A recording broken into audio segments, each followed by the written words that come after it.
นี่เปิดภาพมาวันนี้อยู่พี่เด้อพี่น้องเด้อก่อนอื่นก็กราบทักทายสบายดี FC เบิร์ดสุขุสุคนทั้งภายในและก็ต่างประเทศยินดีเข้าสู่ช่องมาพรชาแนลพี่น้องมื้อนี้ก็สิมาสัมภาษณ์สาวบ่าวโสดพี่น้องเอ้ยเพิ่นจะมีครอบมีครัวตอนนี้กำลังสิเพิ่นกำลังเพิ่นไปเข้าห้องน้ำเพิ่นออกมาห้องน้ำเด้อพี่น้องเด้อไปลุ้นไปชมนำกันพี่น้องไปเบิ่งนำกันพี่น้อง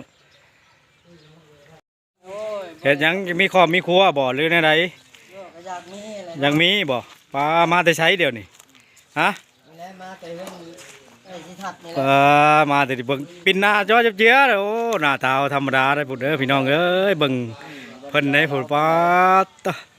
อยากมีครอบมีครัวแซวโดยแซวโอ้ยตายเลยก็ว่าตังก็บ่ต้องห่วงโอ้ย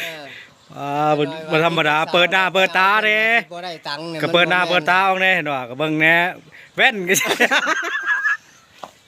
ถือว่าตอนนี้ก็ยังมีครอบมีครัวเนาะโดย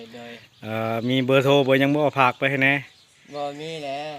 มีแต่ตัวกับหัวใจมีแอปมีไลน์ก็ได้เขียนโพสต์ลงกับพ่อมองงานแล้วพ่อแล้วบ้านใดตัดแล้วพ่อบอกจะตัดแล้วแล้วเขาสิฮู้ว่าอยู่บ้านใดก็บอกเขาแม่ก็อยู่ในพังนี่แหละเนาะอยู่ในพังโคกเนาะโดย